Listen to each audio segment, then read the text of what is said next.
নমস্কার, আমি সনু রায়। আমার 25 থেকে 27 বিঘার মতো চা বাগান আছে। তো এখানে যে পাতাগুলো আসে সেগুলো সব আমরা কুস্তিবাড়ি টি ইন্ডাস্ট্রির মধ্যে দিই, ফ্যাক্টরির মধ্যে দিই। তো বিগত কিছুদিন আগে ট্রাস্টি অর্গানাইজেশনের তরফ থেকে আমরা কিছু চা বাগান সম্পর্কে জ্ঞাত হই। এই পরিবেশকে রক্ষা করতে লাগবে, তার জন্য কতগুলো নিয়ম শৃঙ্খলা আমাদের শিখিয়েছেন। তো তার মধ্যে পড়ছে, আমরা যখন স্প্রে করি কতগুলো বাজার থেকে ওষুধ আমরা নিয়ে আসি যেগুলো ব্যান্ড হয়ে গেছে, সে সম্পর্কে আমরা জানতাম না। ট্রাস্টি অর্গানাইজেশনের পক্ষ থেকেই আমরা জানতে পারলাম যে এই সমস্ত ওষুধগুলো বেশি ক্ষতিকারক, সেই জন্য বন্ধ হয়ে গেছে। যেগুলো স্প্রে করলে পরিবেশ একটু হলেও কম দূষিত হবে, সে সমস্ত স্প্রে ওষুধ তোমরা ব্যবহার করতে পারবে। তো আমরা তাদের নিয়ম অনুযায়ী আমরা আমাদের বাগানগুলো দেখভাল করছি।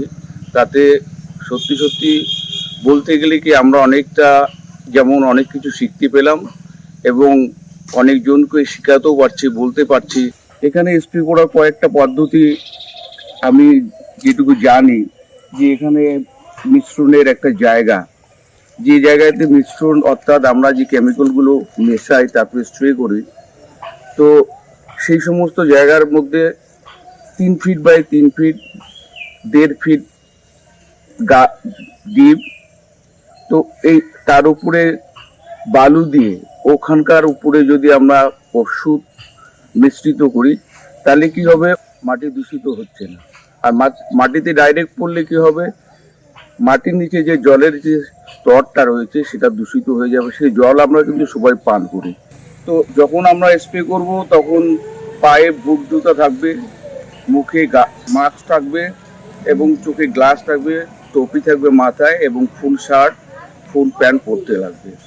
এবার এইগুলো আমরা করব কি, যখন স্প্রে শেষ হয়ে যাবে ওখানে একটা স্নানাগার আছে, সেখানে ডুবে ড্রেস খুলে ড্রেসগুলো কাচিয়ে দিয়ে শুকাতে দিয়ে ওখানে হাত পা একটু চান টান করে তারপরে বাড়িতে যাব।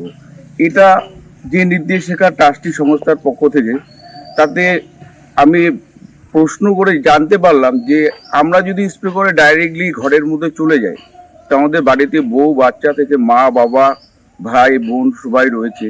আমরা তো অ্যাকচুয়ালি স্প্রে করার পরে দূষিত হচ্ছি।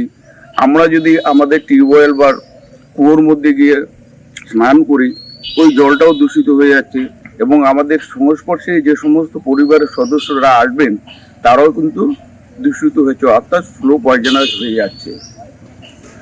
তো এটার হাত থেকে বাঁচানোর জন্য ট্রাস্টি সংস্থার যে নিয়ম নীতি সেগুলো আমাদের ভীষণভাবে পালন করতে লাগছে।